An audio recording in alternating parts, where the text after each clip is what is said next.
L'arroseur arrosé. Je vous raconte cette semaine l'histoire d'une société de travaux confrontée à un client difficile.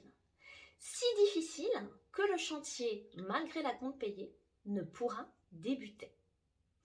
La société A soumet à sa cliente, la société J, un devis pour la réalisation d'un décor en arrière-plan d'une nouvelle attraction.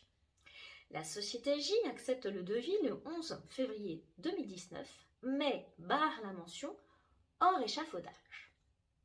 Le 25 février 2019, la société J paye l'acompte contractuel de 40% du montant des travaux, soit la somme de 107 000 euros. Le 6 mars 2019, la société A notifie à la société J la suspension du chantier, au motif que l'échafaudage n'était pas installé et que la structure métallique sur laquelle devait s'accrocher le décor n'a pas été réalisée. La société J conteste les motifs de cette suspension et après avoir reçu la demande d'indemnisation de la société A à hauteur de 307 000 euros, la met en demeure de lui restituer l'acompte contractuel. La société A refuse. La société J assigne dès lors la société A en résolution du contrat et en indemnisation des préjudices subis à hauteur de plus de 200 000 euros. Si en première instance la société J obtient un certain succès puisque la société A est condamnée à lui rembourser l'acompte contractuel, en revanche, devant la cour d'appel, la décision inverse est rendue. La société J est alors condamnée à verser une somme de 145 000 euros à la société A à titre de dommage-intérêt et cette dernière peut en outre conserver l'acompte contractuel de 40%, soit 107 000 euros. Mécontente, la société J forme un pourvoi en cassation. Elle soutient 3 arguments.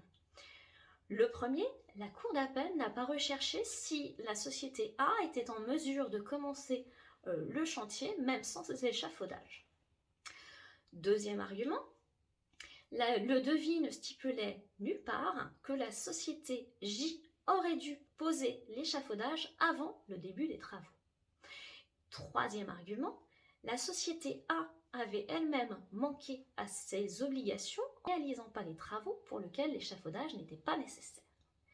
À votre avis, la société J a-t-elle obtenu gain de cause?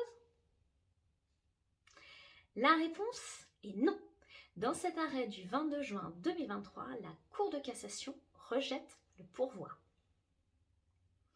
Elle retient tout d'abord que si la société J a biffé la mention hors échafaudage sur le devis, pour autant, elle n'a proposé ni supplément de prix, ni n'a demandé la réalisation d'un avenant.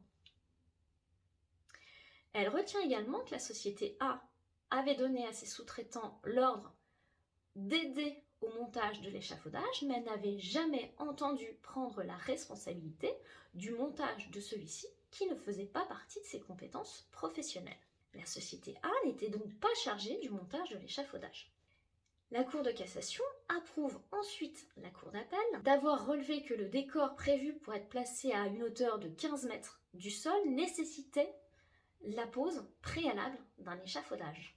Et enfin, elle approuve la Cour d'appel d'avoir considéré que la société J n'a donc pas assumé la charge de cet échafaudage. Cette inexécution était de nature à bloquer le chantier. La société A, au contraire, avait dû assumer l'hébergement de ses agents, avait contracté avec un certain nombre de sous-traitants et avait un autre chantier à compter du mois de mai 2019. La Cour d'appel a ainsi pu retenir que la société J n'avait pas exécuté sa part du marché et que donc la résolution devait intervenir à ses torts. Moralité entreprise de travaux, faites attention à la modification de vos devis par vos clients, qu'il s'agisse d'ajouter des mentions ou au contraire d'en enlever. En effet, pour éviter cette procédure qui a duré plus de 4 ans, la société A aurait pu bloquer le processus commercial au moment où elle a reçu son devis biffé.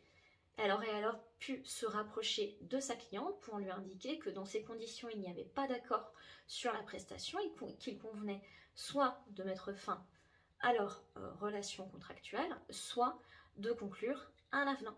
Si cette vidéo vous a plu, vous pouvez la commenter, la liker ou la partager, ça me fera très plaisir.